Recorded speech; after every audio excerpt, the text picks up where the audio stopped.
Hello everyone, स्वागत है आप सभी का आपके अपने YouTube channel the math group पर। आज के इस वीडियो में हम चर्चा करने वाले हैं कक्षा 10वीं गणित अध्याय 10 की प्रश्नावली 10.1। जिस प्रकार से हमें प्रश्न दिए जाते हैं या 10.2 में जिस प्रकार से प्रश्न दिए जाते हैं उनके लिए मेन चीज होती है व्रत को समझना। यहाँ पर हमें एक व्रत के माध्यम से ऑब्जेक्टिव भी कवर करने हैं और किस प्रकार से हम इस व्रत के ही आधार पर सवालों को कर सकते हैं उसको हम सीखेंगे।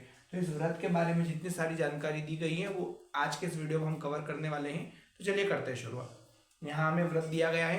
अगर हमें पूछा जाए कि व्रत किसे कहते हैं तो हम कह सकते हैं कि एक गोलाकार आकृति जिसकी केंद्र से माप समान हो जिसका संपूर्ण द्रव्यमान केंद्र पर या किसी एक मध्य बिंदु पर आधारित हो, वो तो हो गया हमारा व्रत। उसके बाद इसमें अधिकतर पूछा जाता है रेखाएं। अब ये रेखाएं बहुत सारे प्रकार की हो सकती है। बहुत सारे से मतलब तो हम यूँ कह सकते हैं कि एक स्पर्श होती है, प्रतिच्छेदी होती है, व्यास होता है और दूसरी सारी चीजें। तो हम एक एक करके रेखाओं को कवर करेंगे। सबसे पहले हम बात कर लेते हैं व्यास की। व्यास क्या होता है? तो यहां से लेकर यहां तक का भाग होता है और इसकी अगर परिभाषा कोई हमें पूछे तो हम कह सकते हैं क्योंकि व्यास जो है एक प्रकार की जीवा ही है।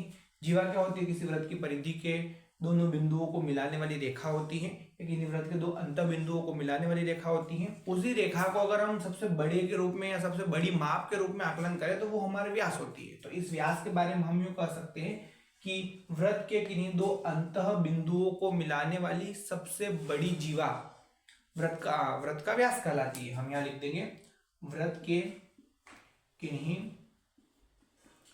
दो अंतः बिंदुओं को मिलाने वाली रेखा व्यास कहलाती है। फिर हम बात करते हैं कि इससे कितनी स्पर्श रेखाएं खींची जा सकती है।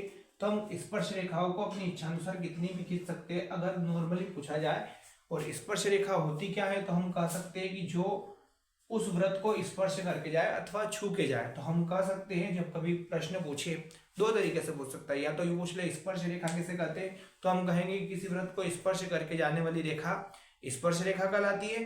या अगर वो यूं पूछे कि स्पर्श रेखाओं की संख्या कितनी होती है वृत्त में, तो यहां होता है अनेक या अनंत। इसको हम निर्धारित नहीं कर सकते। जबकि इसी में अगर दो भाग और बात करें, एक तो समांतर की, यानी इस वृत्त के समांतर से मतलब यूं है कि एक लाइन अगर यूं खींच रहे हैं तो दूसरी भी ऐसी आएगी, एक यूं खींच रहे हैं तो दूसरी भी ऐसी ही आएगी।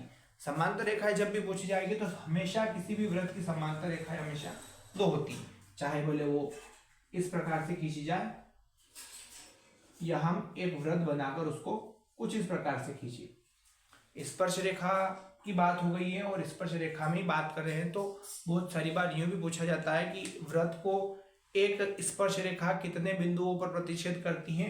तो हम ध्यान से देखिए, ये जो एक लाइन जा रही है, जो रेखा जा रही है, ये वृत्त को एक बिंदु पर और ये भी वृत्त को एक बिंदु पर। तो हम यहां लिख देंगे कि स्पर्श रेखा वृत्त के एक बिंदु को प्रतिच्छेद या स्पर्श करती है। एक दो कंडीशन और देख लेते हैं हम इसकी। तो स्पर्श रेखा हो गई, अनंत जब होगी तो कब होगी, तो हम कह सकते हैं कितनी खींची जा सकती है, अनंत खींची जा सकती है। समांतर कितनी खींची जा सकती है, तो हम बोलेंगे दो खींची जा सकती है। एक कंडीशन और होती है कि इसके बाह्य बिंदु से कितनी खींची जा सकती है। तो हम बोल सकते हैं कि बाह्य बिंदु से हम एक तो ऊपर की ओर खींचेंगे और एक नीचे की ओर खींचेंगे, यानी बाह्य बिंदु से भी हम दो ही खींच सकते हैं। दो कंडीशन लगभग समान है, एक तो बाह्य बिंदु से और एक समांतर कितनी खींची जा सकती है, तो भी दो खींची जा सकती है। ये काम स्पर्श रेखाओं का हो गया। एक कभी कभी यूं पूछा जाता है कि बाह्य बिंदु से वृत्त पर खींची गई रेखा उसकी त्रिज्या पर होती है, तो हमेशा लंब होती है। यानी हम कह सकते हैं कि वृत्त की त्रिज्या और स्पर्श रेखा अगर जहां मिल रही है हमेशा ही 90 डिग्री का कोण बनाएगी।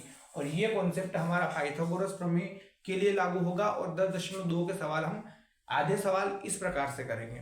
अब यहाँ बोला गया है कि बाह्य बिंदु से खींची गई स्पर्श रेखा वृत्त के केंद्र पर क्या होती है, वृत्त से खींची गई रेखा पर क्या होती है, तो लंब होती है, 90 डिग्री का कोण बनाती है। ये हमारा काम हो गया। हमने स्पर्श रेखाओं के बारे में क्लियर कर दिया। समांतर कितनी खींची जा सकती है उसके बारे में चर्चा हो गई। हमने व्यास के बारे में सीख लिया।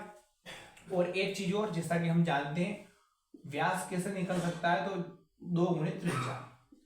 त्रिज्या का दोगुना या त्रिज्या की दोगुनी माप जो है वो व्यास होती है।